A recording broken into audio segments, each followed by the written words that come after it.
Sou docente do Departamento de Arquitetura e Urbanismo e quero começar por agradecer esta oportunidade que me é dada para expor aqui umas ideias sobre umas ideias que são, ao fim e ao cabo, o síntese da minha investigação durante alguns anos.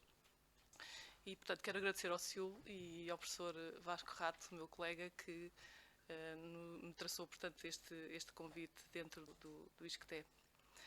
Portanto, o tema escolhido foi Lisboa e a lógica social do espaço. Este termo é o termo utilizado pelo Bill Hillier e Julian Hansen, portanto, que são os pais da teoria da Space Syntax.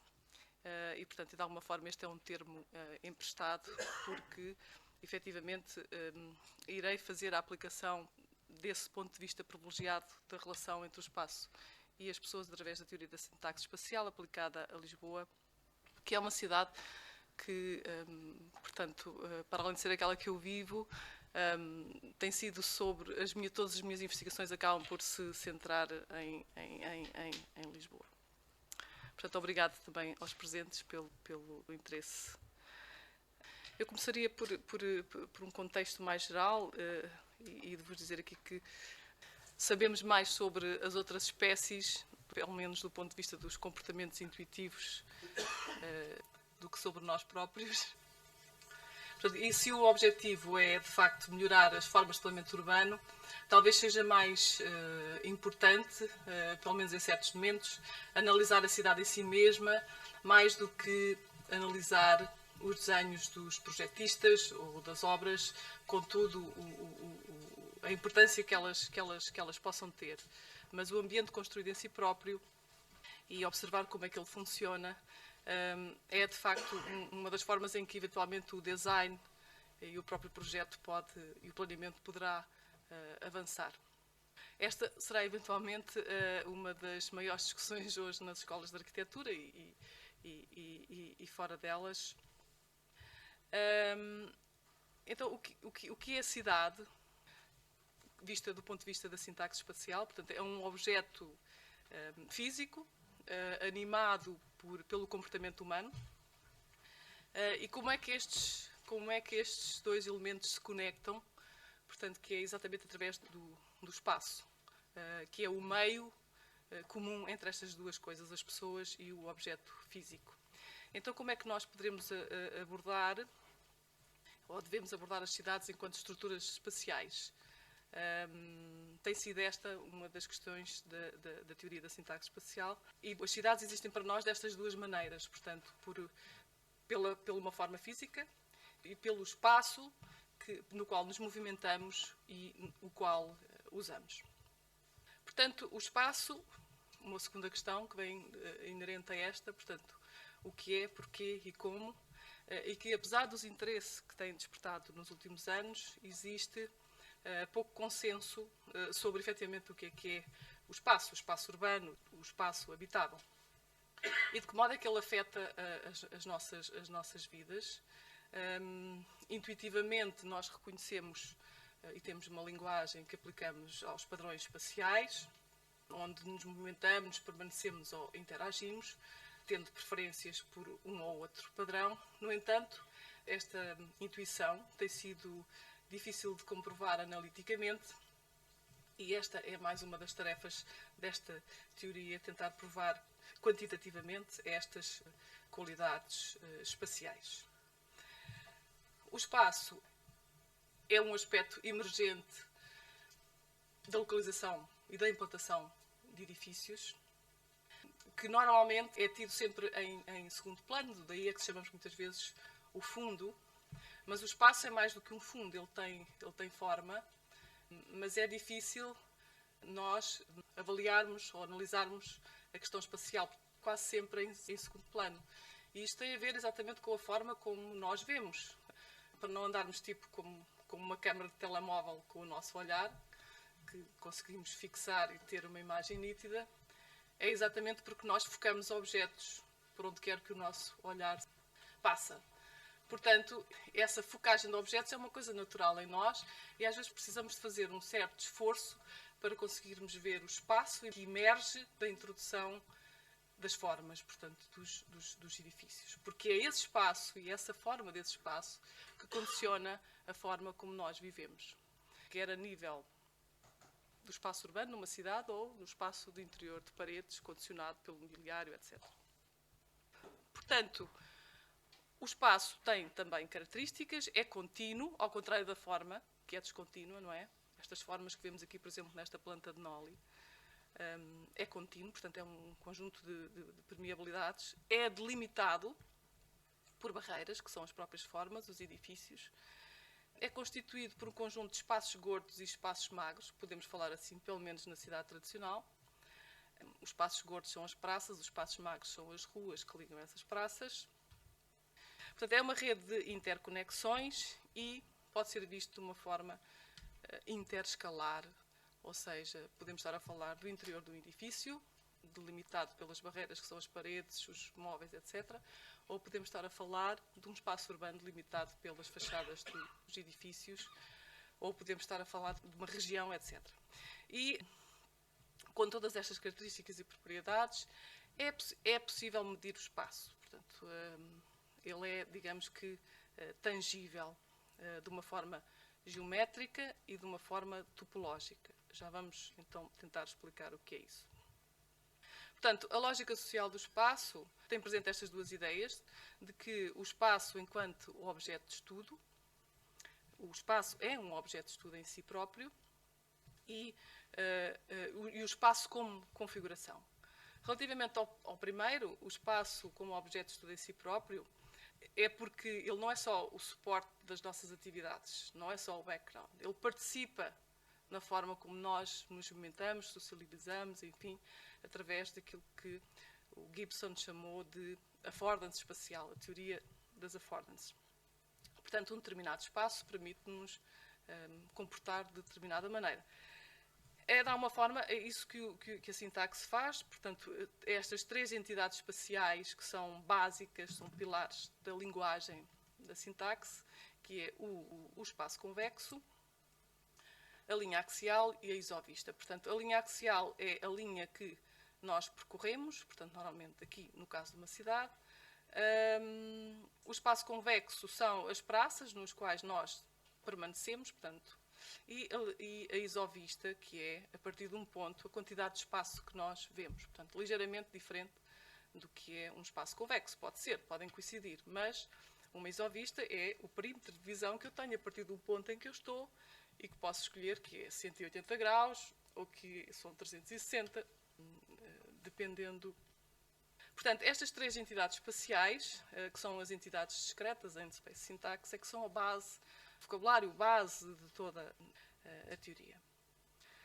Portanto, cada um destes espaços fornece, portanto, uma affordance espacial, portanto, que nos permite movimentar ou permanecer. Portanto, os espaços convexos são espaços por excelência para permanecer, como as salas, as praças, etc. Os corredores ou as ruas são os espaços que induzem, portanto, ao movimento, embora existam situações híbridas que podem conjugar estas situações.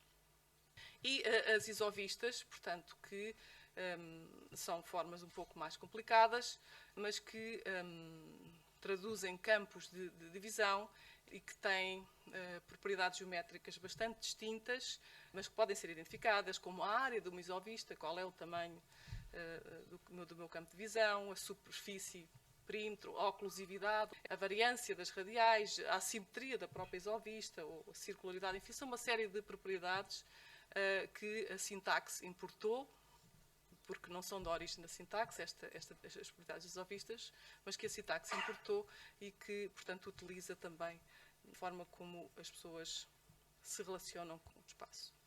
Portanto, e as isovistas em si próprias, por exemplo, numa cidade, só por elas constituem descrições alternativas do ambiente, portanto, a colocação de elementos marcantes na cidade, etc. Portanto, fazem parte do discurso, os elementos que fazem parte do discurso da cidade. É muito importante, é muito interessante fazer este estudo das isovistas do ponto de vista do espaço público, assim, simplesmente como forma de encontrar esta qualidade que é a quantidade de espaço que se vê e classificá-lo, não é? Em termos geométricos, efetivamente. A outra ideia da espacialidade, para além de que o espaço em si tem entidades discretas que podem ser completamente identificadas, é a ideia do espaço como configuração. Esta imagem representa bem isso.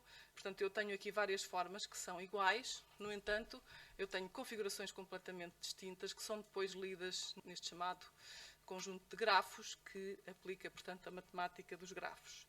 Portanto, se esta for a minha entrada, eu posso ir para a esquerda e para a direita e depois subo e o grafo está exatamente a fazer este meu movimento e as possibilidades que tenho e, portanto, fecha-se aqui em cima. Se eu for para este caso, eu tenho um grafo deste tipo, tenho outras possibilidades e neste eu tenho ainda outras possibilidades em função das aberturas que eu vou abrindo ou fechando, ou seja, das relações que eu vou criando ou não com cada compartimento.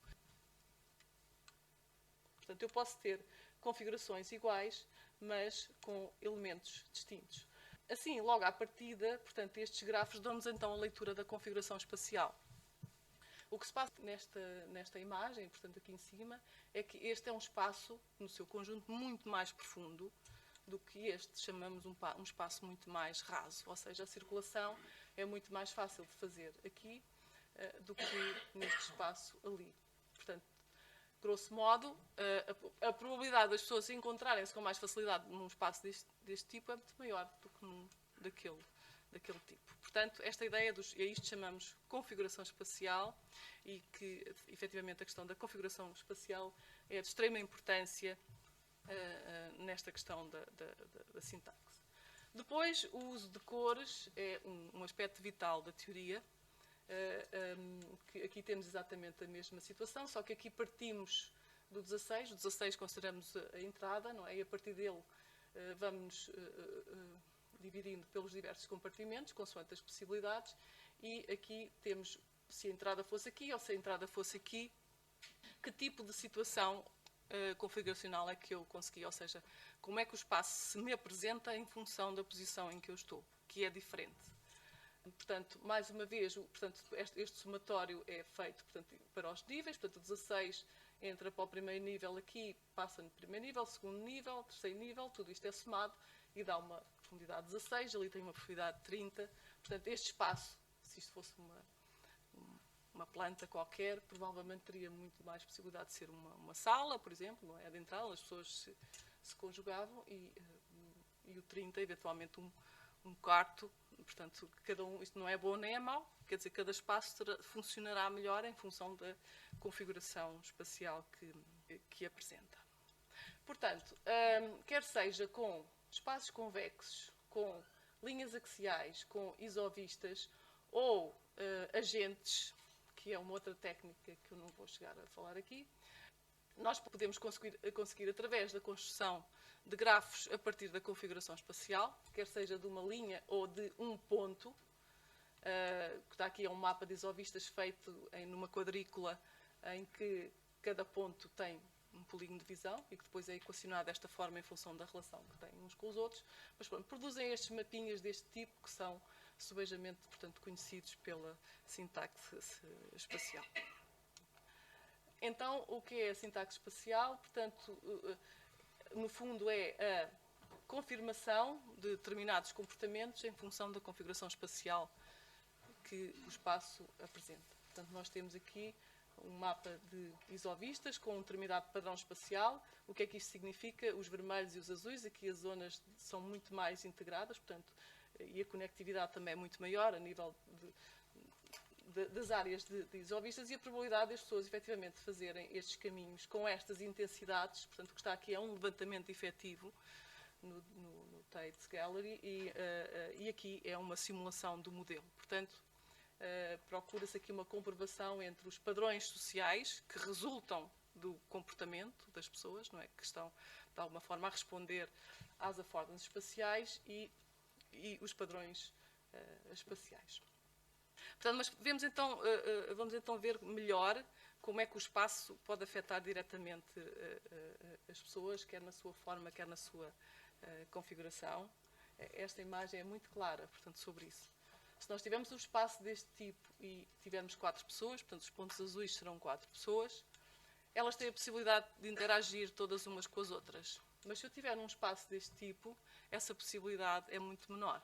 Portanto, nós estamos aqui num espaço muito mais integrado, em que a sociabilização é muito mais fácil, e estamos aqui num espaço, este chamado um espaço convexo, e este um espaço que não é convexo, e, portanto, que cria assimetria nas relações entre as pessoas. Então, estamos aqui numa situação muito simétrica de relações entre as pessoas.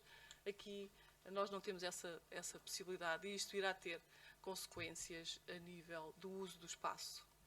Não são boas nem são más, depende, efetivamente, do que é que nós queremos para cada um destes espaços. Por exemplo, aqui este trabalho procura ver o número de pessoas, que são estes pontinhos negros, portanto, no espaço público, e o tamanho da isovista. Portanto, em determinadas situações, há, de facto, uma relação entre o tamanho da isovista, ou seja, as oportunidades que nós temos de ter uma visão mais alargada, e a concentração de pessoas. Depende do objetivo. O objetivo pode ser, efetivamente, até ser o contrário. De resto, isso é bem conhecido no famoso trabalho da Trafalgar Square, portanto, na reabilitação da Trafalgar Square em Londres, onde, portanto, um estudo extensivo das isovistas foi a base, junto com outros estudos de movimento, enfim, foi a base de transformação desta praça, que se tornou um sucesso e que levou ao quebrar, portanto, desta ligação através de uma escadaria, portanto, mas que se traduziu num caso de sucesso bem conhecido a nível mundial. Portanto, o layout espacial influencia o comportamento das pessoas, a forma e a configuração. Portanto, a razão por que as pessoas não fazem estas escadas, ok, pode haver um problema com as escadas, podem não ser confortáveis a subir e a descer, mas também pode haver outras razões que são configuracionais, ou seja, que são de relação de direções com o espaço, porque as pessoas vêm daquele ponto e querem ir para este e não chegam minimizam o ângulo. Portanto, a minimização do ângulo é um ato natural em nós. Portanto, nós muito dificilmente contornamos bicos, portanto, evitamos quase sempre fazer ângulos retos e maiores do que esse ainda pior. Isto porque a percepção é económica também, não é? A forma como nós percepcionamos o espaço é de uma forma económica. Nós, ao caminharmos, elegemos uma meta e dirigimos-nos para lá e continuamos com os nossos pensamentos. E, atingida essa meta ou próximo dela, elegemos outra e vamos consecutivamente por aí fora. E é aquilo que se chama as linhas axiais, que têm, portanto, esta relação com o nosso andar de minimização de ângulos e de caminhar, portanto, de uma forma mais económica, também do ponto de vista da memorização do espaço. Isto faz com que, muitas vezes, o caminho mais fácil não seja o caminho mais curto, mas sim o caminho mais direto, ou seja, aquele que faz um menor número de ângulos. Que se alguém chegar ao pé de mim e me perguntar onde é que é o banco A ou B, ou sítio A ou B ou C, e tenho um caminho, portanto, que é muito mais curto, mas cheio de mudanças de direções, ou tenho um que é apenas fazer uma avenida até ao fundo e vir à direita, qual é o que eu vou dizer? Eu, pelo menos, quando faço essa pergunta, às vezes estou desejosa que as pessoas acabem de me explicar o caminho, porque eu já só memorizei as primeiras coisas, não consigo memorizar muito mais do que isso. Portanto, a ideia de que, não só na forma da comunicação, mas também na forma de escolher os caminhos, nós fazemos assim. É óbvio que, intencionalmente, eu posso ter calculado e fazer aquilo muitas vezes e saber exatamente os percursos mais curtos e fazê-lo. Ainda assim, eu dou comigo a ir para casa e eu moro na Alameda, vou para o Esqueté e venho muitas vezes a pé e faço um caminho para lá e para cá faço outro. E um dia questionei-me sobre isto, é porque os ângulos se me apresentam de uma forma diferente quando eu vou para lá ou quando eu vou para cá, minimizando. Parece-me que é mais perto, ou seja, é mais direto. Portanto, este seria o caminho mais curto, mas este seria o caminho mais direto e a probabilidade de que se venha a fazer este caminho, de que este venha a ser o fluxo mais intenso, é muito, muito grande.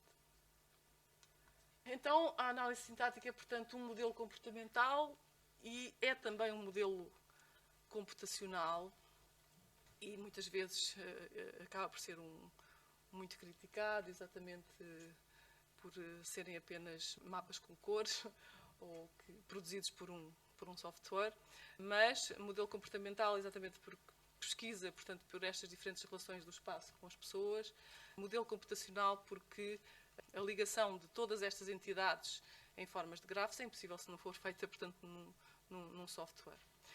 Portanto, a representação axial é, de facto, a forma mais antiga e é o core da teoria da Space Syntax, ou seja, as linhas axiais são, portanto, as linhas mais longas que passam por este sistema e o menor número de linhas. Portanto, eu tenho aqui o conjunto mais económico de linhas que posso traçar deste sistema e que depois posso considerar como sendo, cada uma delas é um node do meu grafo e que liga conforme as conexões que tem a essa linha e por aí fora.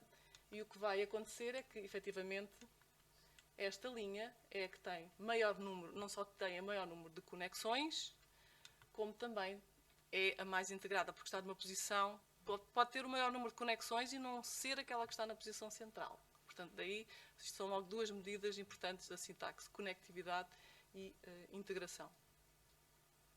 Portanto, independentemente do tamanho, fazem-se mapas axiais com países inteiros, já neste momento, pelo menos com cidades inteiras, e o princípio é este, e a questão é que quando nós mudamos acrescentamos, mudamos, alteramos um destes nodes, todo o sistema muda. E, embora intuitivamente nos possa parecer exatamente qual é que é a rua principal, ou os aspectos principais da malha urbana, portanto, estas análises permitem-nos, em termos de análise de profundidade, conectividade, integração, enfim, permitem-nos identificar quais são os espaços mais integrados, com maior fluxo.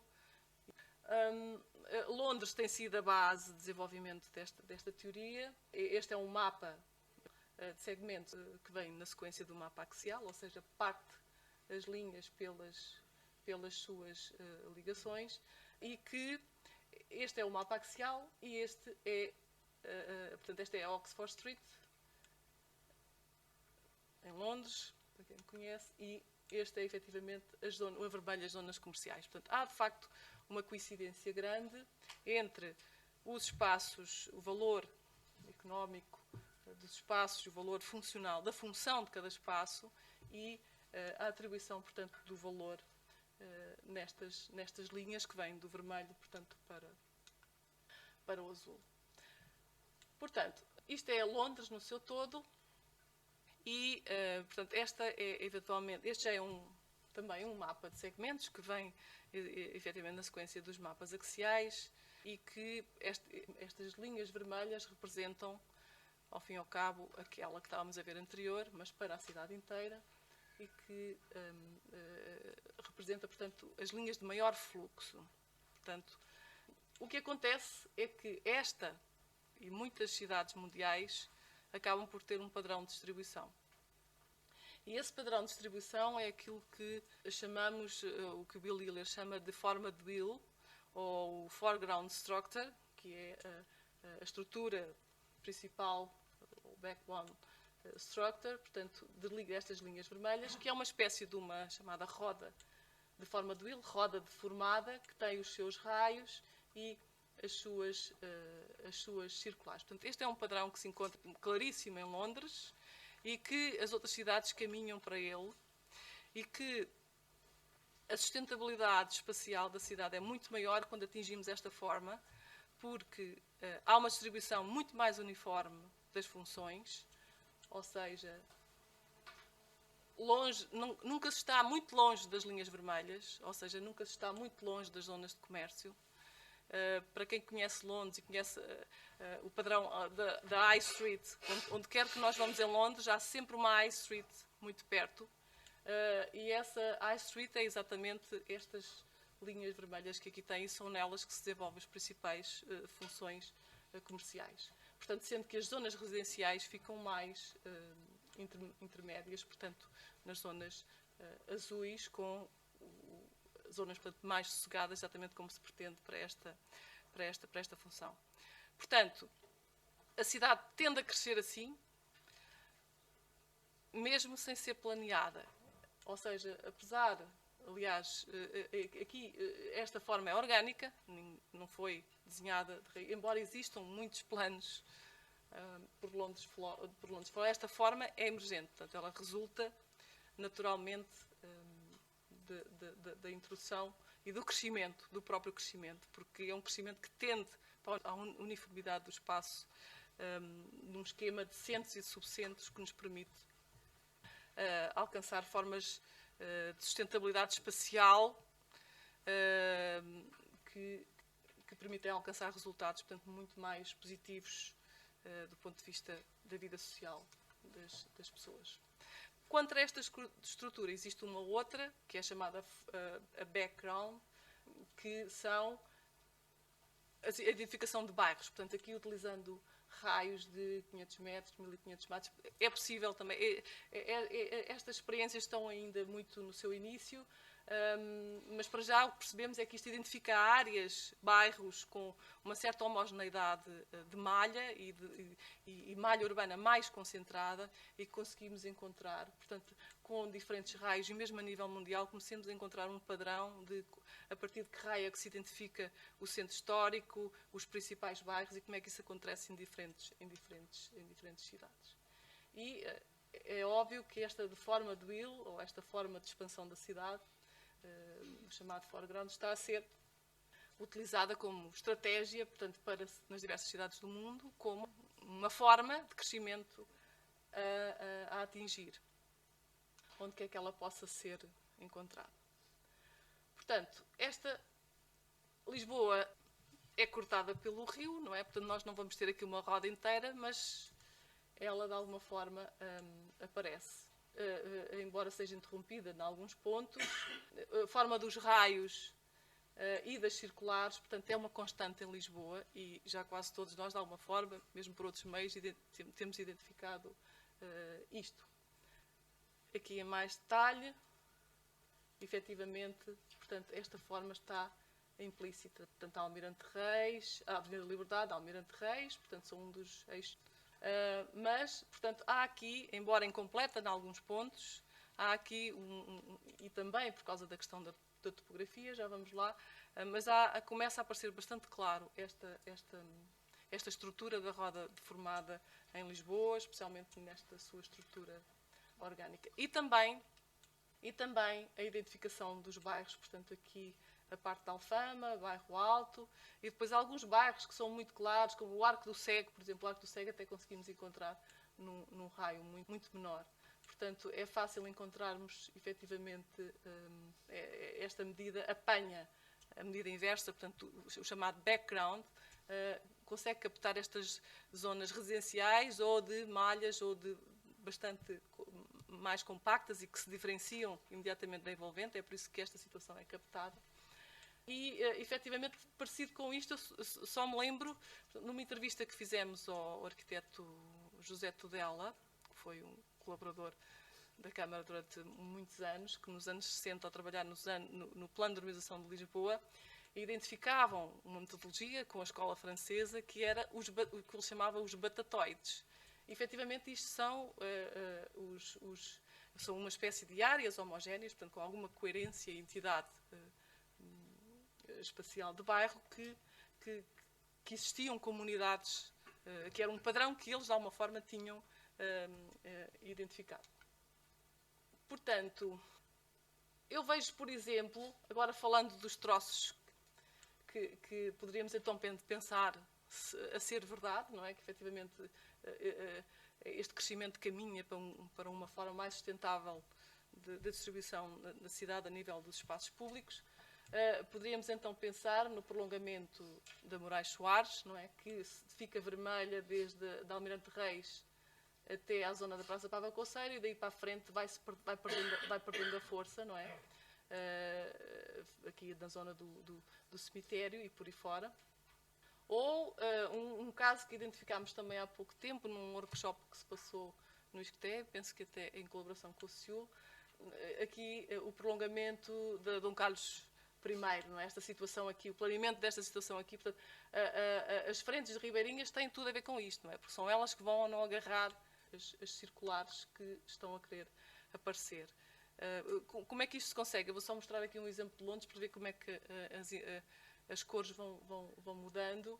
Portanto, se eu tiver uma determinada área de intervenção, portanto, um vazio, dependendo do tipo de malha que eu lá vou implementar e das ligações que faço à envolvente, que eu vou ter uma estrutura mais segregada, que não está nada ligada à envolvente e não prolonga a estrutura do foreground. Ou, se eu usasse esta solução, por exemplo, o que é que iria acontecer com esta solução? De certeza que conseguiria uma integração muito maior. Portanto, eu poderia perceber de antemão, simular de antemão que uma solução deste tipo iria criar uma zona muito mais integrada do que a anterior. Portanto, é um pouco com base nisso. Eu vou mostrar aqui o exemplo que vimos, que observei ligeiramente, portanto, para este workshop que houve em Lisboa, no ISCTE, com o CITREP. Portanto, penso que esta planta até é a vossa conhecida. E aqui a ideia foi perceber, então, como é que a Dom Carlos I se estabelecia com a frente ribeirinha e o que é que estava previsto em plano. Portanto, efetivamente, havia uma série de ligações que eram visuais, estas cinzentas, e uma série de ligações que eram físicas, mesmo sendo com pontes ou a equacionar. Portanto, eu substituí isto por uma outra simulação que queria ter feito, que era, efetivamente, portanto, aqui previa-se uma ligação visual, na Dom Carlos I, esta seria aquela que complementaria de forma de Bill, não é? Substituindo, se esta fosse efetivamente a ligação física, e até substituía as 4 ligações a vermelho, portanto, que iriam ser efetivamente físicas, por 2 apenas. Portanto, mas a do Carlos I mantinha-se. Portanto, fazendo o mapa axial, portanto, destas 2 situações e depois ligando de uma e de outra forma. E o que poderíamos efetivamente concluir é que esta situação, embora com 2 ligações, tornava este espaço, portanto, além de que esta linha ficava mais alaranjada, portanto, com uma força maior, que é efetivamente a Dom Carlos I, acabava por tornar esta zona mais integrada, que era efetivamente o que se pretendia, porque o centro do sistema parece que se pretendia até que fosse este. Portanto, era mesmo fundamental que a ligação física se fizesse. Portanto, são 2 exemplos de como é que se pode, ao nível local, ir tentando construir aquele padrão global da cidade orgânica.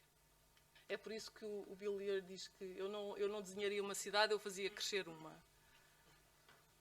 Portanto, no fundo, precisamos de perceber como é que a cidade cresce e depois desenhar em função da forma como ela cresce.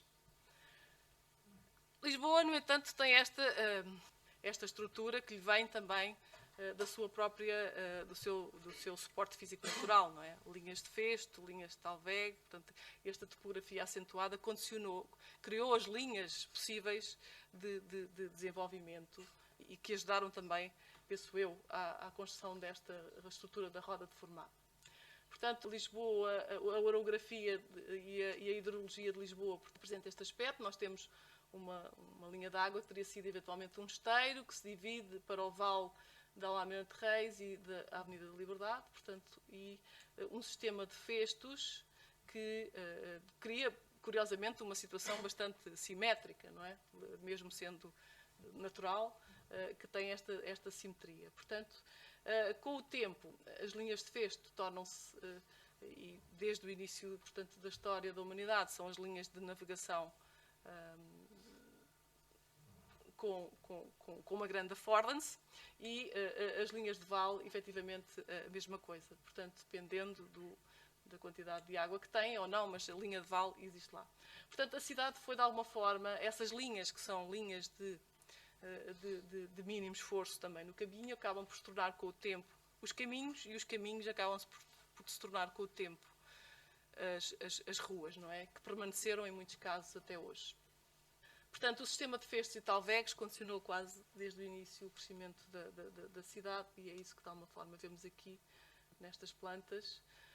Já agora, estes pontinhos azuis são os designados pontos de encontro das águas e pontos de distribuição das águas.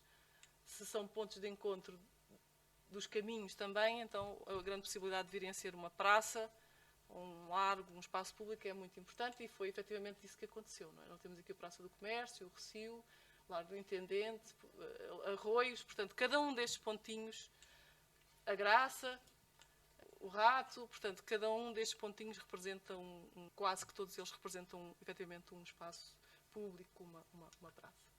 Portanto, Lisboa, de alguma forma, criou estas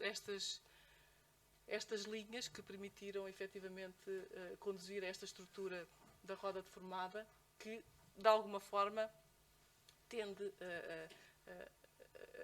a ser feita assim mesmo sem a questão da topografia. As circulares foram sendo criadas onde isso foi possível, portanto, nós ainda hoje vemos aqui na Almirante Reis diversas tentativas de ir furando as circulares, até certo ponto em que isso se tornou, portanto, possível e de uma forma muito mais regular. Portanto, mas desde muito cedo e no crescimento de Lisboa que nós encontramos estes city country fingers, como lhe chama o Christoph Alexander, portanto, o crescimento ao longo dessas linhas.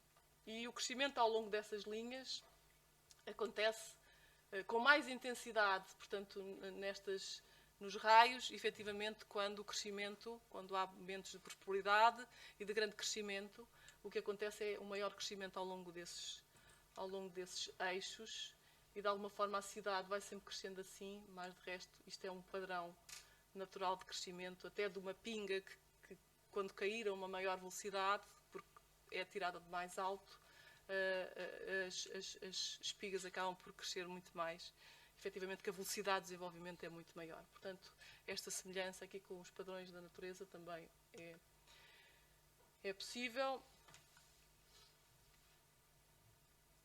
E hoje esta forma estelar continua de alguma forma ainda a acontecer. Portanto, isto é o que se chama a fractalidade dos sistemas urbanos e é só por si um tema de investigação bastante vasto. Doxiari já nos anos 60 identificava esta forma, em que ele explicava exatamente isto, portanto, períodos, as cidades tendem a crescer ao longo de linhas mais favoráveis e tendem a fechar-se e a consolidar-se em períodos de crise e de menor expansão e tendem a expandir-se, portanto, por estes raios em períodos de maior crescimento. Portanto, eu acredito que nós estejamos num período de crise, portanto, se calhar é a altura de consolidarmos as circulares. Era um pouco a pensar nisso que trouxe um pouco este conjunto de imagens, que ao fim e ao cabo fez parte de uma investigação bastante anterior, mas que agora de alguma forma se conjugam todas nesta mesma visão. E a nível local, portanto, destes largos que vos estava a falar, nestes pontos de encontro das águas e encontros de caminhos, foram-se gerando estes largos triangulares que têm a ver com percursos que mudam o mínimo possível de direção. É por isso que estas bifurcações se dão, e criando aquela estrutura de foreground que vimos. Portanto, este, por exemplo, já não existe, já parte dele está alterado. Aqui o Largo de Arroios está praticamente intacto, portanto, mas este padrão é sucessivo, portanto, destas bifurcações no sentido do crescimento da cidade. O Largo do Rato, que ao fim e ao cabo é uma multiplicação destas bifurcações. E este seria um modelo assim muito simplificado do crescimento de Lisboa, da metade da roda deformada, metade, nem chega bem, exatamente por causa da questão do rio, em que é formado, portanto, por raios, por circulares e por praças, centros ou esquinas bastante importantes, que no seu todo, os chamados hubs, não é? Que no seu todo fazem este funcionamento orgânico da cidade. E dentro, nunca se esquecer, portanto, desta estrutura fratal, porque depois dentro de cada uma destas situações nós podemos encontrar a repetição destes padrões das estruturas do foreground e do espaço público. Portanto, estes hubs de que falo aqui podem ser praças, mais ou menos orgânicas, mais ou menos desenhadas, por causa do Jardim Constantino, o Jardim da Parada e a Praça Paiva Coceiro, que essa localiza-se exatamente num dos hubs. O Jardim da Parada fica ligeiramente no interior, portanto, de uma estrutura mais residencial. o Jardim Constantino fica aqui um pouco lateral, porque temos aqui o Largo de Arroios. Mas podem ser estes tipos de situações espalhadas por toda a cidade, ou podem ser esquinas. As esquinas podem ser, como definia William White, as esquinas são grandes espaços públicos, portanto, e muitas vezes eles são efetivamente marcados por isso, e são um destes hubs, que embora a praça não exista, existe esta fotografia famosa, portanto, bem conhecida, efetivamente, da vida de uma esquina de um destes sítios, que é extremamente relevante. Portanto, agora um pouco para não me alongar muito mais, portanto, iria mostrar apenas como é que se podem desenvolver estas análises configuracionais ao nível local, portanto, ao nível de uma praça.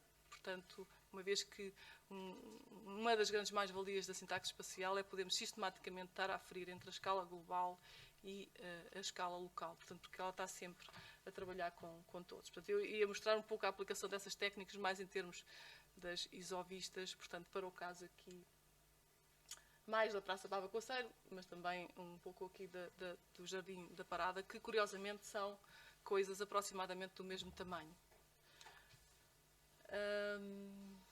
Portanto, a Praça Pava Coceiro localiza-se ali, naquele ponto, e o Jardim da Parada, portanto, no interior deste bairro. Portanto, também aqui com a colaboração dos alunos do ISCTE, do projeto Urbano 3, que ao longo de vários anos fizeram vários mapeamentos de pessoas, portanto, no espaço. O que está aqui são resultados de pessoas paradas ou de pessoas a circular, para que depois se confrontasse isto com os modelos e que pudéssemos chegar, portanto, à conclusão, efetivamente, do uso desta teoria. Portanto, aqui é curioso percebermos que os movimentos, o maior número de movimentos, efetivamente coincide são traçadas as linhas axiais, portanto, há uma coincidência das linhas mais integradas com o maior número de fluxos.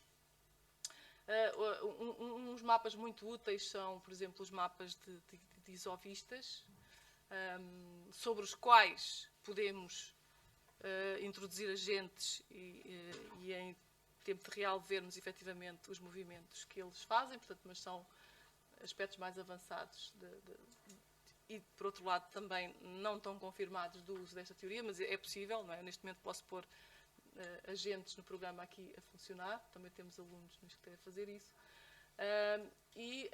O estudo das isovistas só por si, portanto, o que nós temos aqui, isto é uma isovista deste ponto, e o que nós temos aqui é, portanto, uma grelha de 1 metro, corresponde à posição, grosso modo, de uma pessoa no espaço, e em cada ponto é traçada uma isovista deste tipo. E o que nós temos aqui é que o programa liga, portanto, em termos de conectividade visual, cada um desses pontos com o ponto que vê. E então obtemos, exatamente da mesma forma como vimos no início, os espaços mais integrados, portanto, com melhor acessibilidade, e os espaços com menor acessibilidade em função do sistema como é definido, que introduzimos como barreiras. Portanto, efetivamente, este espaço do café corresponde a um dos espaços mais integrados do sistema.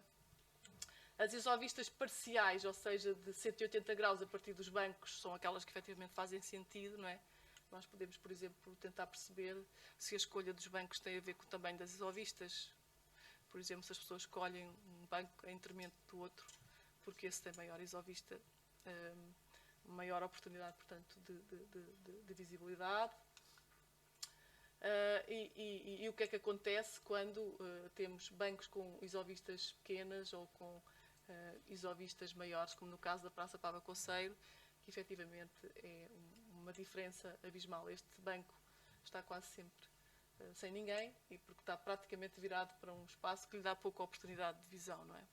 Se fosse um banco sem costas, eventualmente as pessoas ainda se podiam virar para o outro lado, mas assim são praticamente obrigadas a ficar confinadas a este espaço, e então as pessoas ou sentam-se muito pouco tempo, ou simplesmente não usam e preferem os outros bancos. As esquinas, portanto, desses espaços são também locais, portanto, tentar perceber o que é que existe nelas e as interações que as pessoas fazem neste nível, exatamente porque são zonas com bastante visibilidade.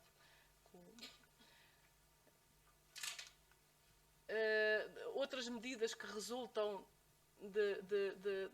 são medidas secundárias, chamadas, por exemplo, inteligibilidade, e que resultam da relação de conectividade visual com integração, e que nos dão... O que é que isto quer dizer? Quer dizer que eu, estando no espaço, o que é que eu percepciono da totalidade desse espaço?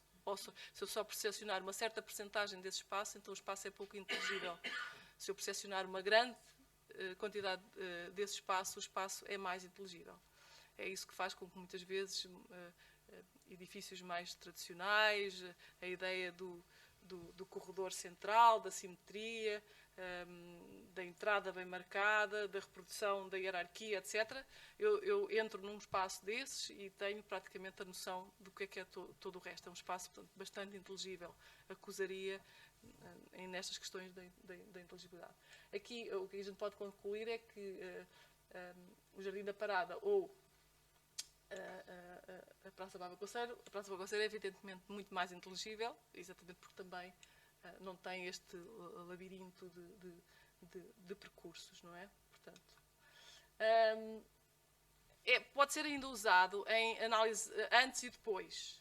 Por exemplo, e por isso muitas vezes até na arqueologia, conhecidos determinados troços, é possível fazer uma simulação, efetivamente, quais seriam as funções de determinadas áreas, usando a metodologia da sintaxe espacial. Aqui está usada antes da reformulação da Praça de Pava Conceiro, antes da reformulação e depois da reformulação, em função das alterações que foram introduzidas na sua forma e das ligações, principalmente.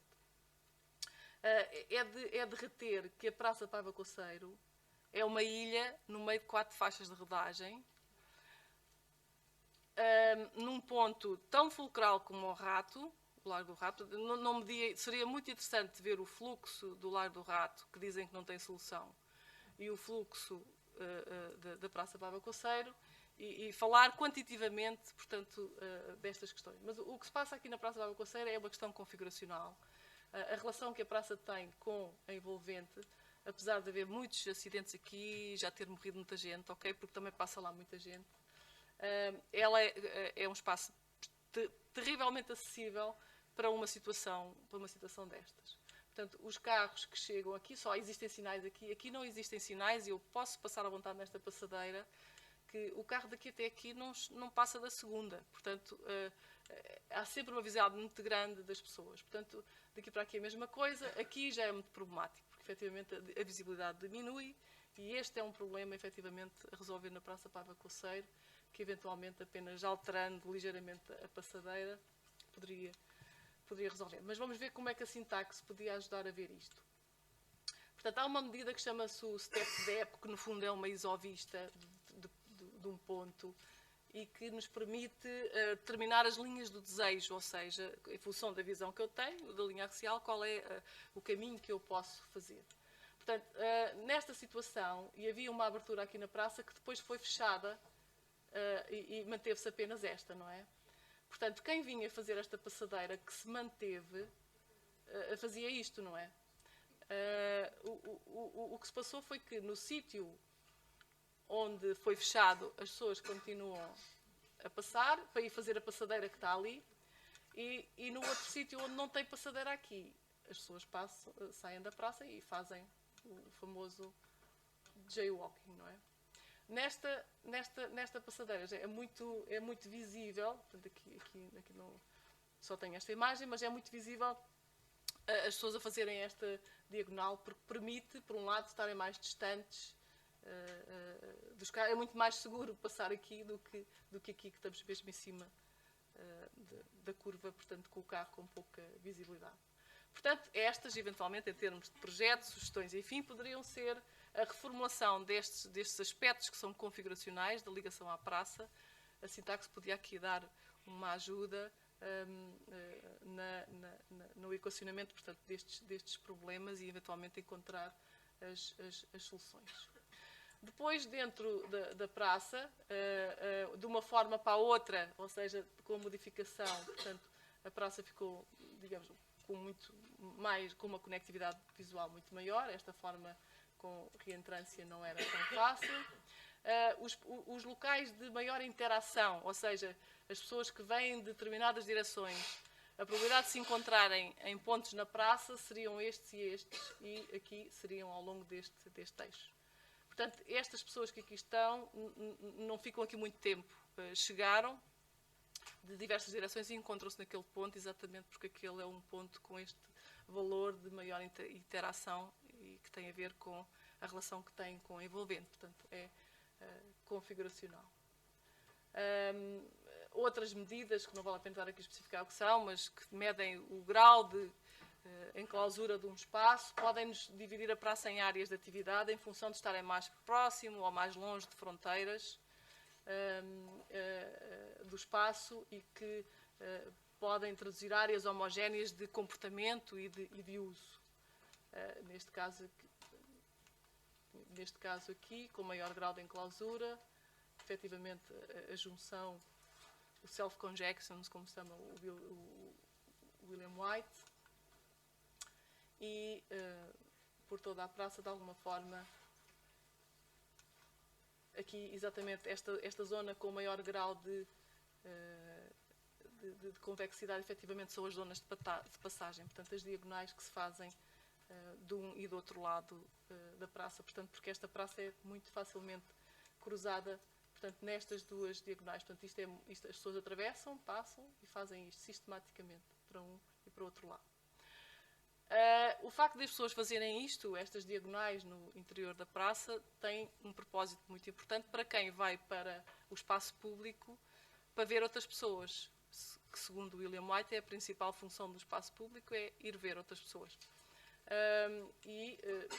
Enfim, as pessoas que se sentam abundantemente nas margens desta praça estão constantemente a observar estes movimentos de passagem que contribuem para esta animação do espaço público. Se nós formos perguntar nas lojas ou nas pessoas que estão nesta praça e que a usam, o que é que elas gostariam de ver acrescido neste espaço, elas diriam automaticamente que era um parque infantil no centro da praça, rodeado de preferência de um gradeamento para que as crianças não pudessem sair. Portanto, é verdade que as pessoas sabem o que querem, mas nem sempre sabem efetivamente o efeito. Portanto, seria a morte deste espaço. Para isso temos o Jardim Constantino, que não funciona, e uma das razões principais porque algumas atividades mais ilícitas se localizam nesse espaço é exatamente, tem a ver com isso, porque a visibilidade, os graus de visibilidade são muito inferiores, há medidas de controle, de controlabilidade que podem ser retiradas a partir dessa visibilidade do espaço, permitem pessoas esconderem-se e, efetivamente, essa praça não é tão vivida como esta, e eu penso que uma das razões é propicia, efetivamente, a implantação desse tipo de atividades. Aliás, quando chegou a estar aqui, às vezes no verão está aqui um palco, e por trás desse palco é exatamente onde se passa ou fuma droga, portanto, porque fica ligeiramente escondido neste espaço. De resto, ele é perfeitamente controlável, isso é um aspecto muito positivo dos espaços públicos. Eu cheguei a presenciar adolescentes com grafites tentarem riscar o chão e logo caía montes de gente em cima deles, não faças.